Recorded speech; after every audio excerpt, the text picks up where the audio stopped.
Hey guys, Genesis chapter 1. My daughter was asking me some questions. She goes to a religious school, and we're starting to broach some of these issues. And obviously, they're speaking in a different way than I am. But she asked me if Jesus was involved in Genesis chapter 1.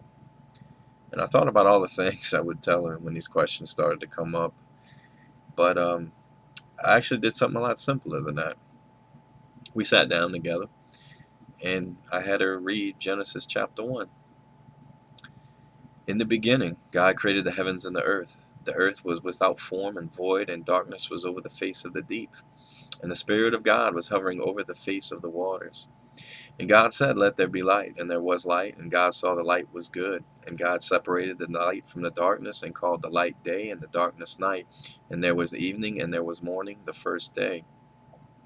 And God said, "Let there be an expanse in the midst of the waters, and let it separate the waters from the waters." And God made the expanse, and separated the waters that were under the expanse from the waters that were above the expanse. And it was so.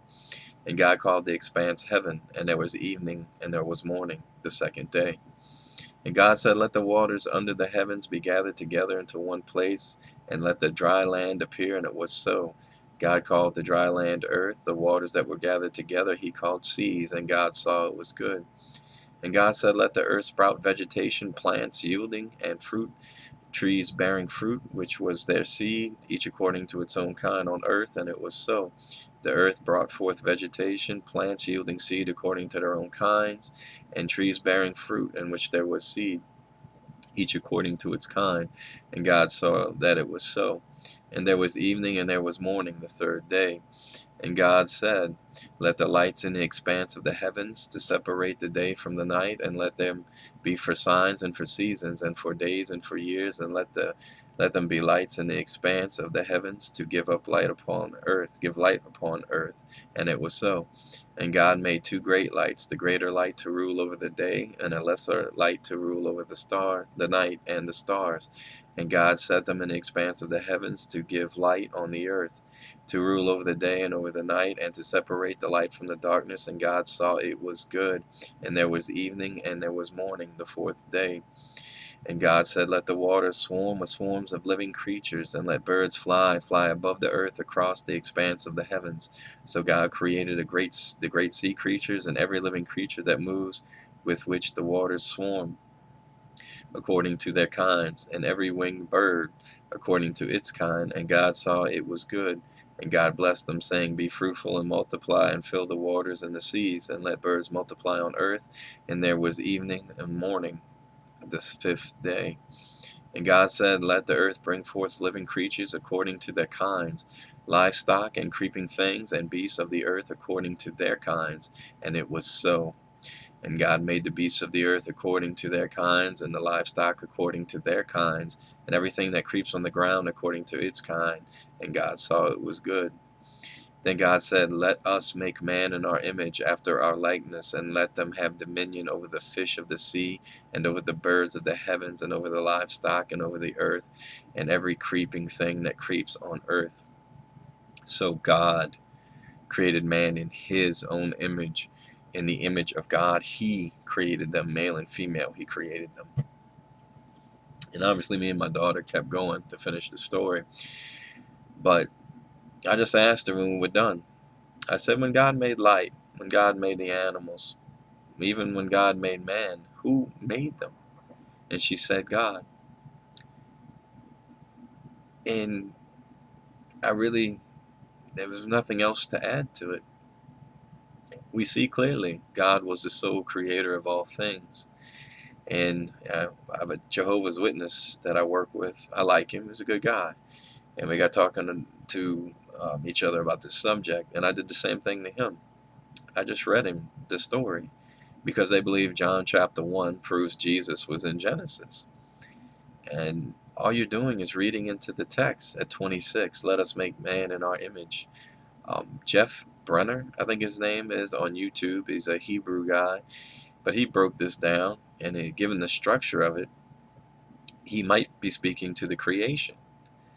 And that actually makes a lot of sense, because what are we made from? There were two things involved in our creation: the dirt and the Spirit of God, the breath of God. So he quite well be talking to creation, but to assume Jesus is there. And then he turns around in verse 27 and he makes it clear God created man in his own image.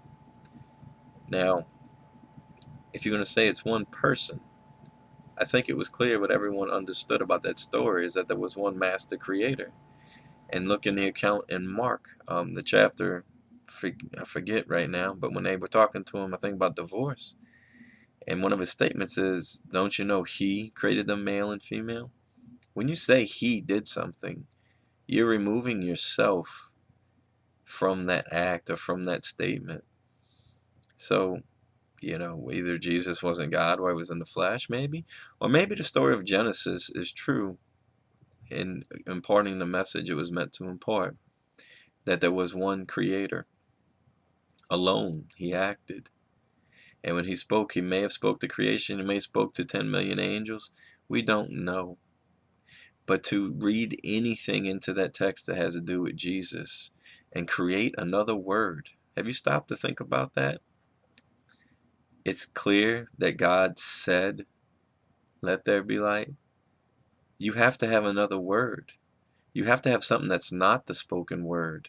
There's nothing in here that says he created through someone, another person. It says he said something. Same thing in John. You could say in the beginning were the sayings, because that's what logos means. Word is the will, the manifestation of will, thought, and intent.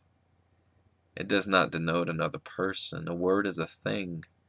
It's something that proceeds from us, that expresses our character. But, maybe Genesis mean what it says. Maybe we need to we need to understand that Genesis actually means what it says.